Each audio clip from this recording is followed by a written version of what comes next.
Destination, the moon. 8 years, legions of men, brilliant rocket scientists, industrial giants, and thousands of engineers. The technology they created was powerful, breathtaking, and dangerous. Soon, 3 brave men would ride atop the mighty rocket, and for a priceless moment, the world would be united in wonder. Now, Apollo 11 on Modern Marvels. July 16th, 1969, 9:32 a.m. T-minus 15 seconds. Guidance is internal. The monster rocket, the Saturn V, was ready to hurl 3 men into Earth orbit, then onward to the moon. 10, 9, ignition sequence start. Tense controllers sweated out the count as this epic flight of the Apollo program, the first attempt to land on the moon, prepared to head into the morning skies, driven by 7.5 million pounds of thrust. 5, 4, 3, 2, 1, 0. All engine running. Liftoff. We have a liftoff. 32 minutes past the hour. Liftoff on Apollo 11. With it would go the hopes and dreams of millions of Americans, and indeed, the world. Riding the rocket that July morning was one of NASA's brightest minds, Dr. Edwin "Buzz" Aldrin. I certainly didn't come away with the impression that the ride on the Saturn was at all a wild ride. It was just a smooth movement back, all of it really during first stage. Project Apollo was boosted to public awareness a scant 8 years earlier, in May of 1961. The setting was a joint session of Congress. I believe that this nation should commit itself to achieving the goal, before this decade is out, of landing a man on the moon and returning him safely to the Earth. No single space project in this period will be more impressive to mankind or more important for the long-range exploration of space. And with that, the American space program was handed its greatest challenge, to put a man on the moon. This program had been established by President John F. Kennedy as a response to the Soviet challenge to demonstrate America's superiority, and in particular the superiority of a free and open society. What America can dare, America will do. The Soviets had beat us with the first satellite, Sputnik. And that had been a tremendous shock to the national psyche in this country. As Kennedy took office in the spring of 1961, they beat us again with the first man in space, Yuri Gagarin. As Gagarin orbited the Earth, it became clear that the U.S. was playing catch-up. After Gagarin's flight, Kennedy asked his advisors, what can we do in space that would be dramatic, where if we tried as hard as we could win, and the Soviets wouldn't? Just 3 weeks after Gagarin's flight, NASA would attempt America's first manned spaceflight. On May 5, 1961, Alan Shepard climbed atop the tiny Redstone booster and into a Mercury capsule for a short 15-minute suborbital flight. At that time, the moon seemed very far away indeed.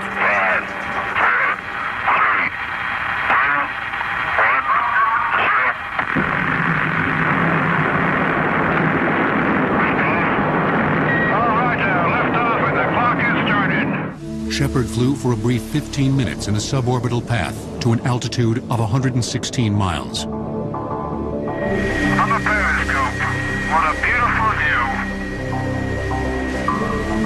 But the Redstone was far too small to fly to the moon. The next step to a manned moon landing was Project Gemini. From 1964 through 1966, Gemini would perfect the navigation and rendezvous skills needed for a moon flight. The Titan II, larger and more powerful than the Redstone, generated about 430,000 pounds of thrust. But going to the moon would require a much larger rocket. Well, we need a very large, reliable booster in the class of over 1.3 million pounds of thrust per engine, because that was a leap from 400,000 pounds to almost a factor of 3 or 4 to anything that we had built in terms of size. But that's what was required for the Apollo program. The F-1 would use kerosene and add liquid oxygen for an oxidizer to allow it to burn. Early versions of the F-1 were unstable and dangerous. Changes were needed. The analysis done without benefit mostly of computers, but using slide rules and desk calculators. A lot of it was trial and error. Frankly, the existence of all the computers now doesn't change that too much. It's a brand new field doing something that hasn't been done before. There's no textbook on how to build an F-1 engine. By 1966, the F-1 engine had become one of the most reliable rocket engines ever made. 5 F-1 engines clustered onto a huge tank comprised the first stage of the Saturn V moon rocket. This first stage alone was 33 feet in diameter and 138 feet tall. The engines generated over 160 million horsepower. The Saturn was a monster of a machine and had the thrust of over 540 jet fighters. You know, Norman Mailer wrote, after watching the Apollo 11 launch, that mankind had finally found a way to talk to God. Inside the booster's tanks, 500,000 gallons of kerosene and liquid oxygen were devoured in 2.5 minutes. The pumps that drove the fuel into the combustion chamber had the force of 30 diesel locomotives. In its brief life, the first stage would accelerate the rocket to over 6,000 miles per hour. But the Saturn V was a 3-stage rocket. Above the first stage loomed the second and third stages. Both were propelled by a radically more advanced rocket engine, which utilized some of the most powerful fuels known to man, hydrogen and oxygen. It was called the J-2. The second stage had 5 J-2 engines and would burn 350,000 gallons of fuel in just 6 minutes, driving the spacecraft to 15,000 miles per hour. The third, or S-4B stage, had 1 J-2 engine. This last single power plant would thrust them into Earth orbit at 17,500 miles per hour. These engines were ready to fly by the time Apollo 1 was undergoing final tests in 1967. But Project Apollo was about to suffer a tragic failure. On January 27th, 1967, the unthinkable happened. Apollo 1 was just one of a regular series of tests as we were preparing for the first Apollo manned mission. Grissom, White, and Chaffee had been together and working and training. They'd spent a lot of time here at the Cape. That particular day, things were not going well. Gus Grissom, veteran of the Mercury and Gemini programs, was NASA's most seasoned astronaut and one of the most colorful. Gruff Gus, as he was called, was not happy with the lack of progress that day. With him were Ed White, another Gemini veteran and America's first spacewalker, and the soft-spoken rookie, Roger Chaffee. We were looking to wrap it up when I'll never forget, it was 6:31 p.m. and we all heard the same thing, fire in the spacecraft, and it just stunned everybody. They decided to turn off all the phones, and I went to the launch director and said, I've got to have a phone because I've got to get the word out to my people to plan and that type of thing. We wanted to check on the status of the crew, although it was pretty obvious that something horrendous had happened. It was the worst accident in the Apollo program. The early design for the command module had many problems. One of them was combustibility. On that day, astronauts Grissom, Chaffee, and White traded their lives for a complete redesign of the Apollo capsule. Within months, NASA had completed its investigation, and North American Rockwell had corrected the deficiencies. The new command module was better in every way, and with 2 million parts, 566 switches, and over 15 miles of wire, it was the most complex flying machine ever built. This new capsule was mated to the service module, which housed the life support for the crew, as well as the rocket engine and fuel needed to enter and exit lunar orbit. The service module contained cryogenic fuels that needed to be well insulated. The fuel tanks were so well designed that if placed in a room temperature environment, the super-cold fuel would take almost 9 years to rise above zero. Apollos 2 through 6 would be on manned tests of the Saturn V, the command and service modules, and the lunar module. The combined command and service module was first tested with astronauts on board in October of 1968 on the Earth orbital flight of Apollo 7, the first manned Apollo flight. A few months later, just before Christmas 1968, Apollo 8 would attempt a daring flight. Apollo 8 coming to you live from the moon. Orbiting the moon without a lunar module. It was a risky gambit. America was in a race with the Soviets and wanted Apollo to orbit the moon before they could get there. And from the crew of Apollo 8, we close with good night, good luck, a Merry Christmas, and God bless all of you on the good Earth. Had anything gone wrong with the command or service modules, and with no lunar module lifeboat, the three men might never have returned home. After Apollo 8's triumphal return, there were 2 more missions slated to test critical aspects of the moon landing before Apollo 11. Apollo 9 tested the lunar module, or LEM, in Earth orbit, along with the new Apollo spacesuit. It's a nice-looking machine. So's yours. Then, Apollo 10 flew the LEM to within just 9 miles of the moon's surface. They were close enough to land. But after barnstorming the moon, Stafford and Cernan returned to the command module and headed home. The landing attempt would be saved for the next flight, Apollo 11. That's affirmative. I am reading the numbers on our monitor here.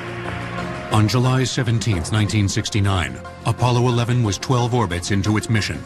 The astronauts fired the 3rd stage rocket engine to leave the comparative safety of Earth orbit and head off to the moon. The S-4B burn sent the spacecraft into translunar space at a final speed of 24,000 miles per hour. Hi, Roger. Houston, Apollo 11. Calling in from about 130,000 miles out. The 3 astronauts were now crossing the 250,000-mile void between the Earth and the moon. Would you believe you're looking at chicken stew here? All you have to do is 3 ounces of hot water for 5 or 10 minutes. Their commander, Neil Armstrong, was typically a shy, almost reticent man. But on camera, in space, he was all smiles. Yeah, Neil's standing on his head again. He's trying to make me nervous. The Apollo 11 crew really had 3 very different kinds of people. Neil Armstrong, very intelligent. Mike Collins even referred to his towering intelligence. He lived it, he breathed it. He'd been obsessed with aviation since he was a small child. This burning intelligence was something he shared with another crewman, Buzz Aldrin, the lunar module pilot. I think the word that comes to mind when I think of Buzz is complex. It's somebody who just is able to think on levels that most of us wouldn't even try. In fact, he pioneered a method for completing a space rendezvous with a failed computer, if needed. How could you do it with only line of sight and maybe radar ranging information? How could you process this to make corrections to stay on an intercept trajectory? The theories Aldrin developed in his doctoral work at MIT helped to design the orbital rendezvous techniques for both Gemini and Apollo. Finally, there was the command module pilot, Mike Collins.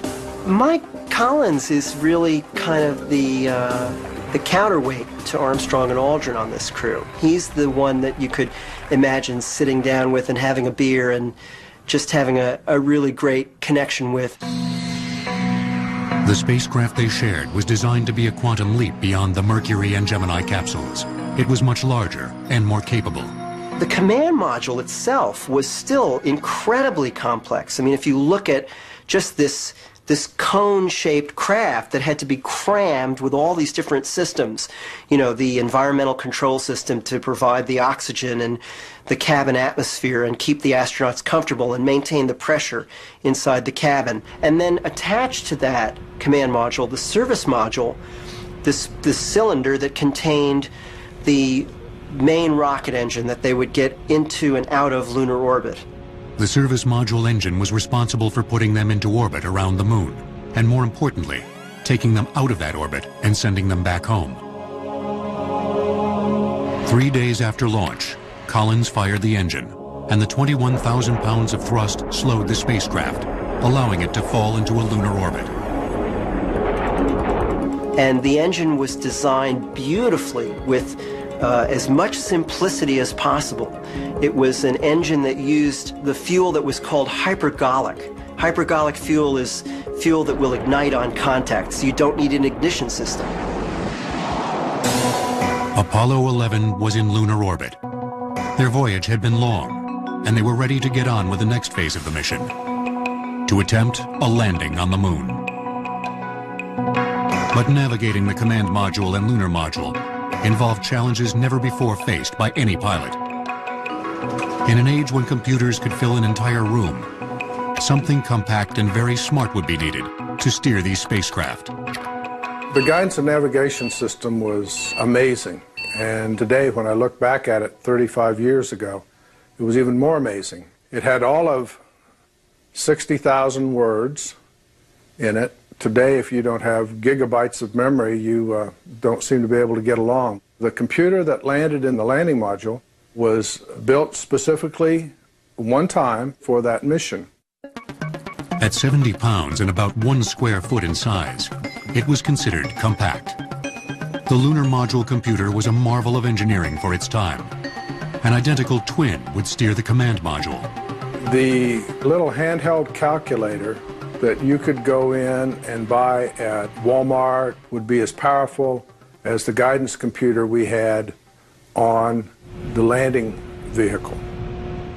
But as Armstrong and Aldrin were preparing the lunar module to descend, Mission Control was worried about an unanticipated event that could greatly impact Apollo 11. July 20th. Apollo 11 had been orbiting the moon for just under a day. As Armstrong and Aldrin powered up the LEM and began hours of checks and double checks, they received worrisome news from the ground. Mission Control was fretting over an intruder into their mission. The Soviets had sent an unmanned probe into lunar orbit, coinciding with the arrival of Apollo 11. Attempts had been made to contact the Russians, but nobody was as yet quite clear on what the rogue craft was for, or if its orbit might present a danger to the Apollo 11 crew.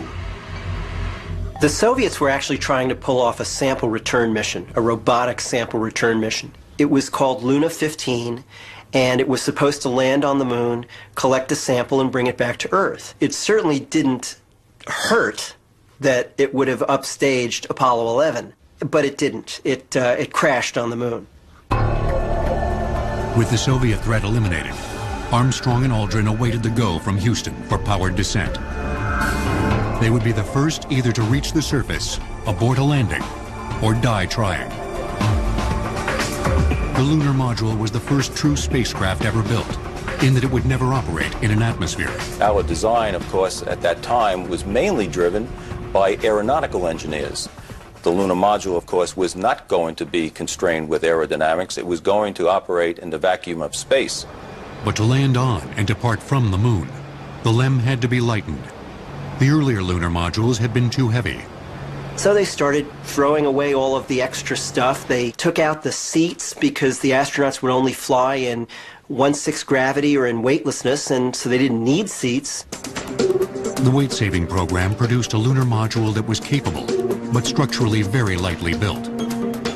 Instead of a metal skin, much of the lower stage was simply wrapped in mylar foil. Some of the astronauts took to calling it the tissue paper spacecraft. Even the parts where there were metal, like the skin of the crew cabin, was just a fraction of an inch thick. So it was like a very taut aluminum balloon. The overall design of the lunar module pushed Grumman engineers to their limits. A particularly difficult task was designing the descent stage engine that would land them on the moon. It had to have variable thrust to allow them to hover and search for a landing site. So they developed this engine that could be throttled like a car. And if you look at the landing profile, you see that it starts out at 100% and then it throttles down partway through. Then there was the ascent engine. Its only task was to return the two men to orbit. But if it failed, the men would be doomed to spend the rest of their short lives on the moon. The reliability of that one had to be perfect, because You're not leaving if that thing doesn't work. So the idea was in rocketry is simple means high reliability. The only moving parts were two valves. If they were opened, the ascent module would fly. It was 4 p.m. on July 20th, Eastern Daylight Time. Over 102 hours into the mission, the Eagle was ready for a landing on the moon. Michael Collins, alone in the command module, slowly circled the moon in a different orbit. He was standing by either to attempt a rescue if the landing was aborted, or cheer if it succeeded. Both spacecraft were now behind the moon and out of communication with Earth. On the ground in Houston, Gene Kranz was the flight director for the landing. As he listened to static, waiting for the Eagle to emerge from behind the moon, he used this moment for one last pep talk. So I called my controllers onto this loop for a very personal conversation, because this was very emotional for me. Emotional moment, and I really wanted to tell my team how much I believed in them, and what I thought of them, and what I felt they were capable of. And that even though this is something that had never been done before, I believe that A, we were the right team at the right place, and this day we would make it happen. And from that moment forward, no controller would enter or leave the room until one of three things had happened. We would either land on the moon, we would crash attempting to land, or we would abort. And the final two outcomes were not good. The lunar module was now back in communication, but the link with the ground was spotty. Gene Kranz was concerned. So it's purely my decision as to how much information is enough. Well, the kind of information you're looking for is telemetry information and voice information. So this is now going through my mind, do I have enough to continue? And the answer was yes. Okay, retro, go. Fido, go. Guide, go. Control, go. Telcom, go. GNC, go. Ecom, go. Surgeon, go. Capcom, word, go to continue. PDI. So I gave the crew the go for powered descent. You go to continue powered descent. You're a go to continue powered descent. The crew acknowledged their go, and we immediately lost communications again. Despite the problems, the landing engine fired right on time, and the Eagle began its long descent towards the moon. Of course, we were going engine first, face down, so that we could see the landmarks moving from the bottom of the window up to the top of the window, and we could make time and landmark checks. We had very crude instrumentation and capability measuring at that time, but it was good enough to get the crew started down towards the surface of the moon. But as they got closer to the surface, we had to bring in the landing radar so it could update the crew's knowledge of the actual altitude. As they lost altitude, Armstrong's intense concentration was fixed on the surface outside. Aldrin was scanning the LEM instrumentation, relaying information to Houston. Then, with no warning, their troubles began. That's affirmative. Program alarm. 1202. 1202.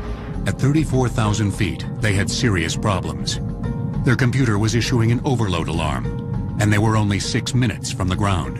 And the computer is throwing out all these alarms and saying, you know, I've got too much to do, and if you don't lighten my workload, I'm just going to give up. When they did come on, we couldn't look it up in the book to see what the problem was, because we were watching where we were going, calling out altitude rate. You're not exactly sure which path to take. Do we keep working for the landing radar thing, or do we start addressing this question of the computer program alarm? It was enough to interrupt our train of thought and get us wondering, when's the next one going to come on? Right in the middle of landing, it was almost as dangerous to try and abort with a bad computer as it was to carry on with the landing. But the moon continued to grow in their windows, and the alarms continued. Go for landing, 3,000 feet. Top alarm. 1201. 1201. Roger, 1201 alarm. The 1201 alarm was more urgent than the 1202. This meant that the computer might quit completely. As Aldrin continued to relay their numbers to Armstrong, they had to find a place to set down.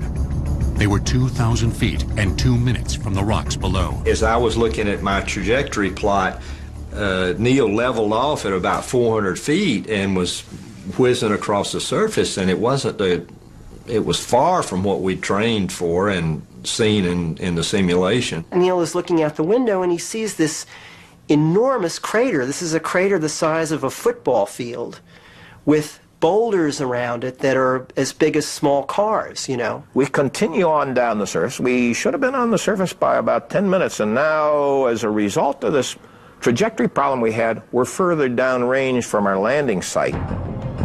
As they neared the lunar surface, Armstrong prepared to wrest control from the errant computer. Now we get to about 500 feet, and we take over manual control, and at this time, I think Neil could really see that it was going where he didn't want it to go. They were nearing the point called Dead Man's Curve. If they dipped below this, it would be too late to abort. That if you ever go below the Dead Man's Curve, you just don't have enough power to go back up and do an abort before you had crashed. Fuel was now getting critically low.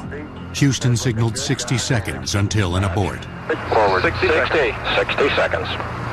And we did hear the call of 60 seconds, and a low-level light came on. That, I'm sure, caused concern in the control center.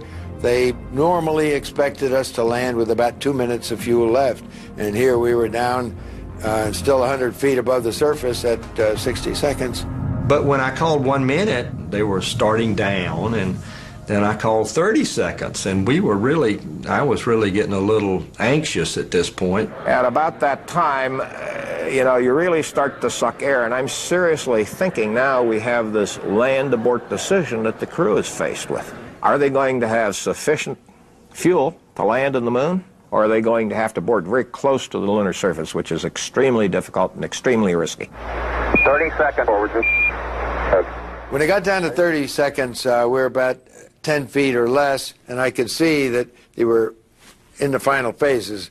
A little bit of drifting, and I could sneak a look out, because at that point I don't think Neil cared what the numbers were. He was looking at the outside. Contact light. We copy you down, Eagle.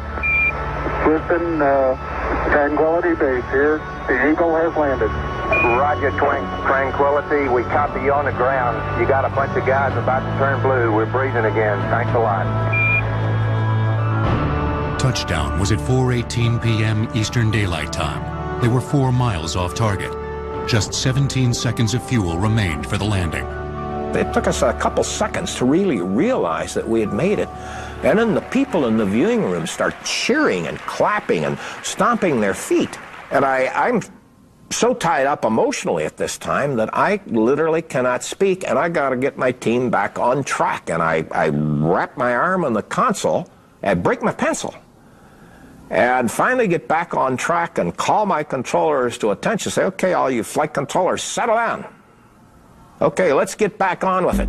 Apollo 11 was on the moon, but beneath the 2 astronauts in the lunar module's descent stage, a malfunction was brewing that could end the mission in a catastrophic explosion. The lunar module Eagle had been on the moon for about an hour by the time Armstrong and Aldrin were completing their post-landing checks. During that time, disaster had been brewing just beneath their feet in the descent stage. The cold on the moon permeated the fuel line and caused a blockage in the fuel line, which was immediately reported back by telemetry to Mission Control in Houston. That gave us cause for alarm. The pipe that had supplied fuel to the descent engine was plugged, and pressure was building up rapidly. If it didn't clear on its own, Kranz would have had no choice but to order an abort and head back to orbit. There was, for the few seconds that this was going on, some thought given to aborting the exploration of the moon and to initiate the launch sequence right away. However, the heat that came out of the engine melted the ice that had formed in the line, and the problem went away. Disaster averted, Armstrong and Aldrin prepared to explore the moon. 6 hours after landing, the 2 astronauts were ready to depart the lunar module. Now clad in their bulky moon suits, they slowly vented the air inside the LEM so they could open the hatch. When we're all ready and depressurized, we were looking at the gauge as we turned the valve, I think, on the handle to vent the pressure 4 or 5 pounds per square inch, and it went down to the point where it was almost zero fairly quickly. We thought, well, let's give it a try. We tried to pull the door open, it wouldn't come open. We thought, well, I wonder if we're going to get out or not. And it took an abnormal time for it to finally get to a point where we could pull on a fairly flimsy door, and you don't want to rupture that door and leave yourself in a vacuum for the entire rest of the mission. Aldrin tugged on the edge of the thin hatch, and it swung open at last. As Aldrin guided him, Armstrong carefully left the cabin. After a cautious climb down the spindly ladder, Armstrong was standing on the footpad. It was time to make history. I'm at the foot of the ladder. I'm going to step off the limb now.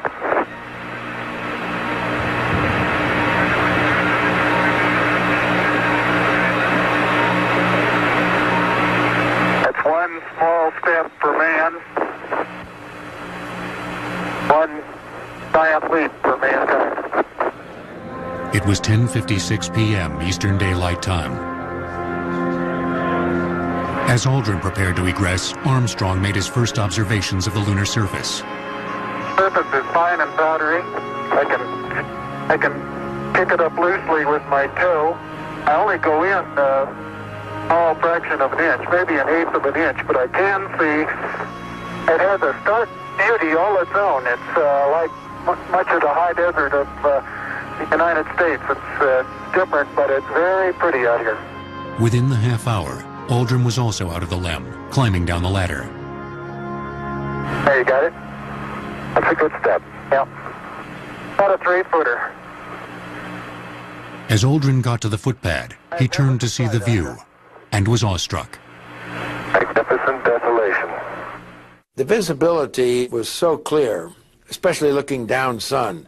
If you look down at the surface, you could clearly see a glow around the shadow of your head. Even in shadows where the sun didn't reach, you could see into the shadows reasonably well. Looking out on the horizon, it was so clear, you could see the moon curve away. Estimating distance was kind of difficult because you don't know exactly how far away it's going to curve, and the clarity is so distinct. The two explorers began to test their mobility and plant the American flag. A lot of people think because you have 1/6 gravity that you ought to be able to jump 6 times higher. Wrong. You can jump to the degree that you can accelerate your mass from a standing still movement. As soon as your feet leave the ground, you're done. You can't do anything more. So it's the rapidity of that motion. And is that hampered by the stiffness of the suit? Yes, it is. Despite the thick, bulky suits, the two men quickly set about their other chores. One of these was to set up a simple science station, far smaller than what would be used on later missions. They created something called ESEP, which stood for Early Apollo Scientific Experiments Package. And it consisted basically of a seismometer that would detect moonquakes.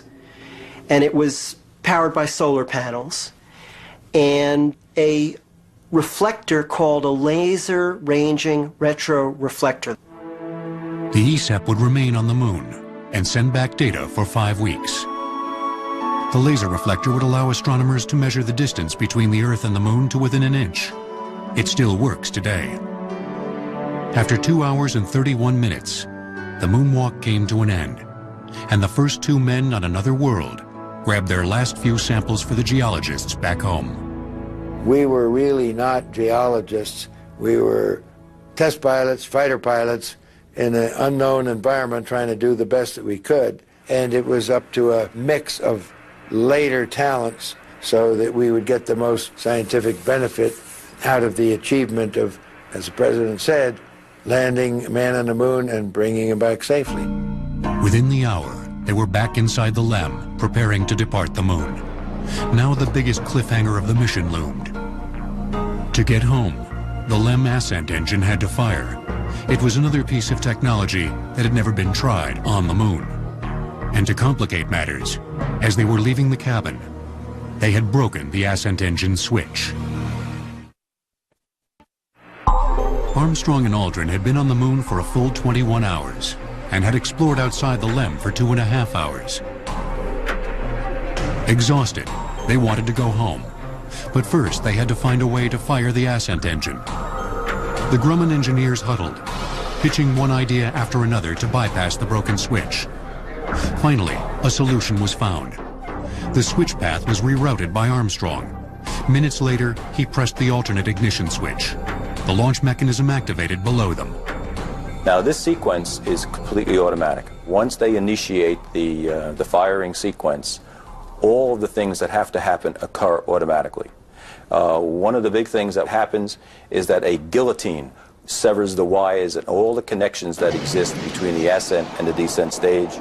It also sends a command to the ascent engine to fire. Lunar liftoff was at 124 hours, 22 minutes mission elapsed time. As the LEM ascended, it did so in an erratic weaving path. This was due to the fact that the two fuel tanks emptied at different rates, with fuels of differing densities. Since the center of gravity moves, in the ascent on the lunar module, in order to keep from firing thrusters kind of all the time, it wallows off of attitude and then you thrust it back on. It does this in a little bit in pitch and a little bit in roll. Then it'll do it more in roll and a little bit less in pitch. So it's really kind of a lazy maneuver, and you're along for the ride. As the two craft slowly approached each other, the command module, piloted by Mike Collins, took over the rendezvous. All Armstrong and Aldrin had to do was wait. Slowly, Collins closed on the docking target. As the two craft docked, very little of the Apollo rocket that departed Earth a week earlier was left. It was now 1/40th of its original mass. Once the docking latches took hold, Armstrong and Aldrin climbed back into the waiting command module. They were tired, but jubilant, as they prepared for the last rocket engine burn necessary to get home. Once you get docked and the crew's transferred to the command module, that service propulsion system has to work. On the way home, Collins had a wry comment about the last firing of their rocket engine, which broke them free of lunar orbit. The SPS engine, our large rocket engine, on the aft end of our service module, must have performed flawlessly or we would have been stranded in lunar orbit. As they sped back toward Earth, Armstrong decided to share a few observations with Aldrin. One concerned the American flag they had planted. And he confidentially shared that it tipped over. And it doesn't look like it completely went over, but the exhaust was sure whipping the flag back and forth tremendously. About 60 hours later, it was time to let go of the service module. Its large rocket engine had taken them out of lunar orbit and prevented them from becoming, as one astronaut quipped, a permanent orbiting monument to NASA around the moon. They were now approaching Earth at over 24,000 miles per hour. Any miscalculation would force them either to enter shallow and burn up, or skip off the atmosphere. They knew their re-entry alignment was critical. They aligned the command module to enter the atmosphere at a precise angle and began the fiery descent. With the air around the capsule ionized by the 5,000-degree heat, they would be out of contact with mission control. In the final stage of re-entry, it's the crew and the spacecraft. We go through blackout. We've done the best we can for the crew. It's a difficult time. It's a lonely time for the controllers because there's only one thought in every controller's mind. Did I give the crew everything we needed to, and was my data right? There are several times in the mission where the crew's on their own. We've done the best we can, and then it's up to them and the spacecraft to finish off the mission. As the command module descended, the intense heat on the blunt end of the capsule began to melt and char the heat shield, as it was designed to do. The material, called ablative shielding, was designed to burn off and take the heat with it. As further protection against the 5,000-degree inferno, the shape of the capsule created a shockwave that also dissipated heat. As they left the fireball of re-entry behind, explosive mortars on the capsule's top blasted small drogue parachutes, which would catch the air and drag out the main chutes. These would break the landing speed to a leisurely 22 miles per hour. Soon, the astronauts were retrieved by Navy frogmen and transported to the carrier Hornet. But one more duty, longer than the mission itself, remained. For the next 21 days, they were virtual shut-ins inside a specially designed germ-proof trailer. I think the quarantine in our case was not necessary. However, it was a welcome cushioning It did give us time to reorder our priorities, to prepare for the things that we were going to have to do once we got out. Well, Neil had a funny statement about that, a good statement about that, which was, you know, the chances of them coming back to Earth with any kind of a moon bug were tiny, tiny, tiny, tiny. But the ramifications, if they did come back with a moon bug, were enormous. So you have a very, very, very small number times a very, very, very big number, and the result is, yeah, it's probably a good idea. Millions turned out to celebrate the returning space heroes. It was a high point of the 20th century. Back in Houston, the geologists cherished the rocks, all 47 pounds of them.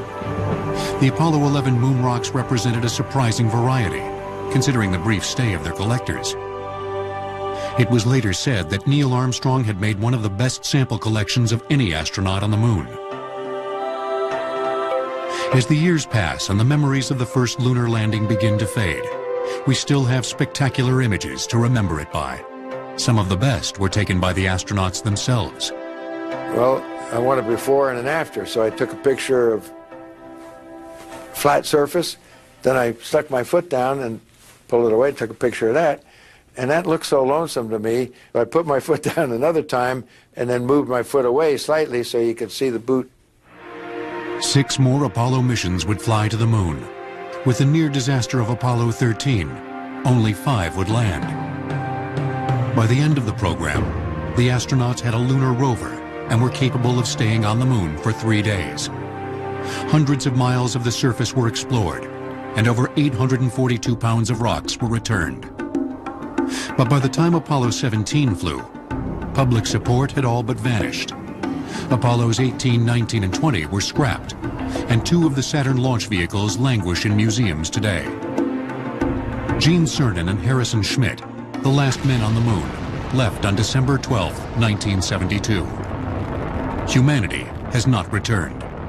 It's time to take the best minds that we have, not only within NASA, but within the technical community, come up with a proposal, cost this proposal, and then find some way to articulate it to the American people as necessary to survival. Our survival as our species and our survival economically, because the only way we're going to compete in this entire world is through technology. We need the nation behind us, we need the world behind us, and we need a unified appreciation that this is not going to break the bank, that everything we expend on exploration is going to be returned to us as a nation and us as a world manyfold. The promise of America's space exploration is to move from magnificent desolation to magnificent inspiration.